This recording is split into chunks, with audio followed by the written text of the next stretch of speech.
Entre la amnesia de aquello que no nos interesa y la memoria de aquello que no nos conviene son bastantes los despropósitos que se suceden en nuestra vida.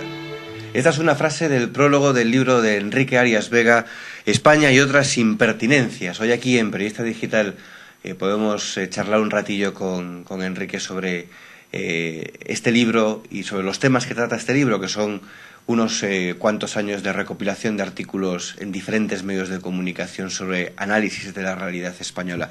Enrique, bienvenido a Periodista Digital. Bien hallado, encantado de estar con vosotros. Como decíamos, son 3 años de artículos más o menos publicados en diferentes medios de comunicación, impresos, digitales. Y después de releerlos y para compilarlos en este libro, ¿no?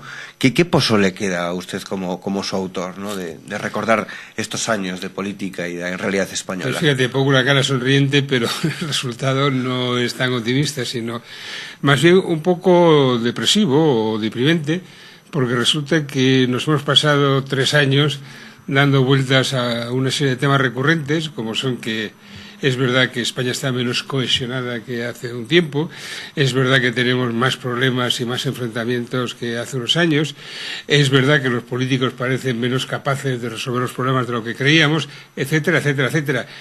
Bueno, lo que pasa es que a los males hay que encararlos con un poco de sentido, por lo menos irónico y un poco de humor, y es lo que trato yo en los artículos, o sea, no ser tan negativista, sino que ironizar, buscar un poco la punta de ridículo que tienen las situaciones cotidianas. Eso es lo que a veces a la reflexión se llega a través de la ironía, ¿no? Y del sentido del humor. Sí, porque en el fondo es mucho más fácil, ya nos ponen bastante en el disparadero de optar de una manera radical y con el ceño fruncido, pues no, pues ¿por qué? Bueno, podemos optar con alegría y diciendo, ya sé que a usted le elijo porque es el mal menor, no porque sea algo que yo esté de acuerdo con él. Por ejemplo, una de esas frases que a uno primero le hacen sonreír y luego reflexiona sobre ellas es aquella de que el nombre de España a veces se guarda o se mete en el guardarropa, ¿no?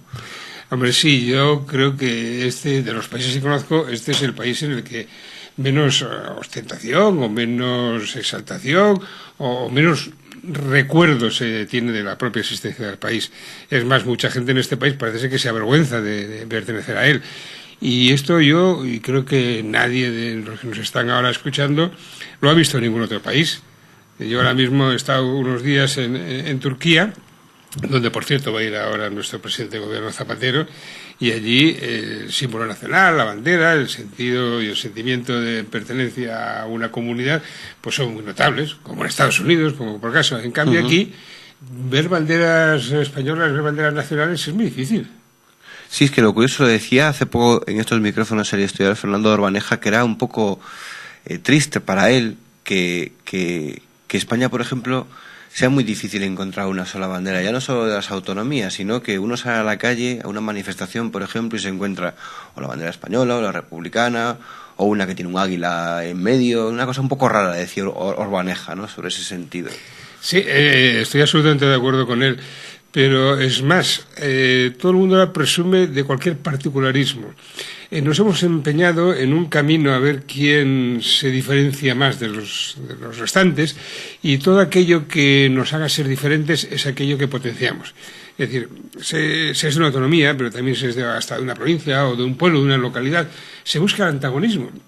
E incluso yo, por ejemplo, que tengo mucha relación con Castilla y León, observo que cada una de las capitales provinciales pues está siempre celosa de si otra recibe más aportaciones del gobierno central o de la Junta o de quien sea. Hemos hecho del particularismo una exaltación y del egoísmo una manera de conducta, y eso me parece suicida, porque es malo para todos los españoles. Para la persona que está en su casa y que recibe noticias que le pueden hacer indicar que esto sucede o lee artículos en los que se puede ironizar más o menos sobre estos temas, ¿dónde cree que está el camino para la cordura? Hombre, yo creo que la crisis, esta tan traída y llevada crisis económica, nos va a suponer una necesidad de reflexión y darnos cuenta de que el Estado es un poco el común denominador que puede ayudarnos a paliar algunos problemas, y de que cuanto menos Estado haya y más autonomía o más diferenciación, más difícil va a ser también la respuesta a la crisis. Yo creo que vamos a aprender sobre nuestras espaldas de que realmente hace falta esa unidad, esa coherencia, esa solidaridad interregional que hasta ahora no existe demasiado. Hay un artículo que está en el libro sobre la fecha del fin de España, por ejemplo.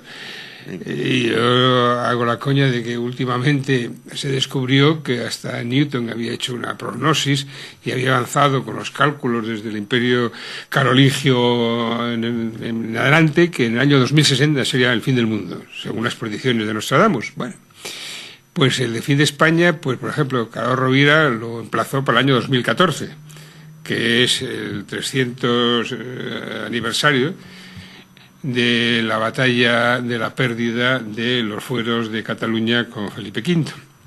Bueno, pues entonces ese aniversario tan redondo, pues ya se supone que puede haber ya un referéndum que posibilite la independencia de Cataluña. Bueno, ojo que nos están ya predeterminando un futuro, pues con todo lo que ha pasado en Kosovo, el otro día la discusión sobre las lenguas y la enseñanza en España de la lengua materna o no, pues ya se ha visto que todo esto se está conduciendo hacia una ruptura de esta unidad. Algunos se quejan de que entre políticos prima el descalificativo frente al trabajo y cada vez se propaga más esa idea de que son un poco vagos. Bueno, no sé si son vagos o no, porque ahora está en discusión precisamente lo de su dedicación y si tienen otras actividades y la mayoría de ellos las tienen, etcétera. No, yo cuando me preguntan esto, cuando sale ese tema, yo siempre recuerdo una frase que en Estados Unidos, en época de Richard Nixon, empezó a circular, que era la recomendación a un padre: si tiene usted 2 hijos, el listo dedíquelo a los negocios y el tonto métalo en política y así de esa manera saldrá adelante.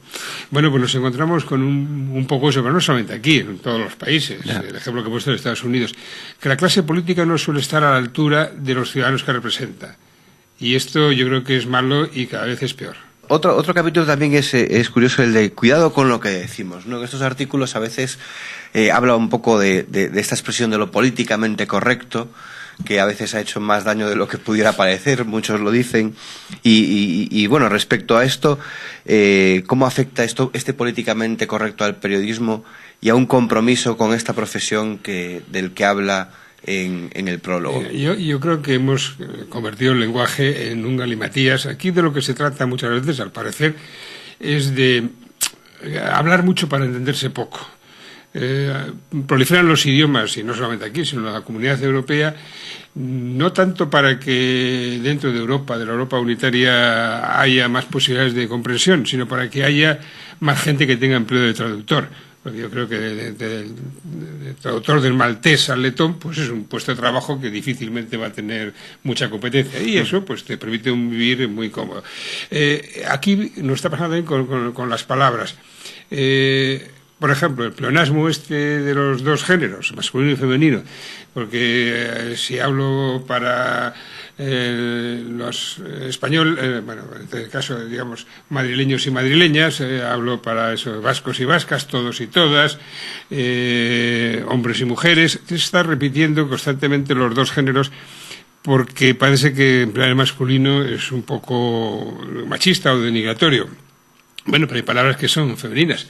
Yo, por ejemplo, y creo que tú también, somos periodistas y no nos hemos molestado porque no se incluyan a los periodistas. Ese es un ejemplo que pongo en uno de los artículos. Entonces, hemos hecho un tinglado complicado y entonces hay palabras que no se pueden utilizar porque eso te da ya una calificación o de facha o de carca o de no sé qué o de no sé cuántos. Hay una especie ya de decálogo pseudo-progresista dominante y que o te acoges a él o quedas fuera ya de la circulación y quedas denostado. Bueno, todo eso está haciendo mucho daño al periodismo. Y además se complica porque resulta que el periodismo empieza a ser de trinchera, empieza a ser de combate, empieza a estar alineado. Es decir, no se trata de que tú cuentes lo que pase, sino de contar lo que a aquel que te paga le interesa que cuentes. Sea conservador, sea progresista, sea de izquierdas, derechas, medio pensionista. Aquella libertad maravillosa que los que por edad tuvimos durante la época de la transición política en el periodismo, desapareció. Allí nadie te pedía ningún carné, ninguna obediencia de vida. Lo único que te pedían es que informases de lo que pasaba, que contases todo lo que estaba ocurriendo y que la sociedad tenía unas ganas de conocer con una avidez espantosa. Bueno, ahora no. Ahora muchas veces te dicen, no, de eso no ni lo toques. Al revés, que se oculte. Entonces, esos dos problemas, el del lenguaje por un lado y el del alineamiento por otro, están, si no matando, sí que están enfermando gravemente a nuestra profesión. Vivimos una sociedad que yo creo que prima lo banal, lo espectacular y lo trivial. Entonces, apoyado en ese trípode, pues sucede lo que sucede, desde aquellos programas de vísceras que fueron los que rompieron el molde, hasta el periodismo más aparentemente político, que se trata de gritar más, de que haya emoción, de que haya gestos altisonantes, palabras descalificadoras, etcétera. Esto es mucho más vistoso, más espectacular, que no el análisis riguroso, que no la información a secas. Y yo creo que estamos en esa espiral que es muy difícil que retroceda, porque todo se ha espectacularizado, se ha hecho espectáculo. Ya hoy día la frontera entre lo que es ficción y lo que es realidad es muy difícil de precisar, por la misma aceleración de la historia. La historia es tan rápida que yo a veces cuento, digo, si hace 40, 50 años, 30 años, hubieses dicho, no, es que en este país, pues bueno, va a haber matrimonio homosexual, en este país se puede cambiar de sexo, pero creerían que estás haciendo ciencia ficción. Eso ni era imaginable, y ninguno de los que hacían prospección de futuro, o los que hacían eso, historias de futuristas y de anticipación y de ciencia ficción, nunca se les ocurría eso. Pensaban que vestiríamos de neopreno y que comeríamos algas y cosas de ese tipo, que no hacemos. Pero en cambio, en conducta, eran de un conservadurismo atroz. La sociedad va tan deprisa, nuestros hábitos culturales y de convivencia cambian tan rápidamente que ya en un momento determinado, ante una noticia, no sabemos si me están tomando el pelo o me están contando algo que está sucediendo de verdad.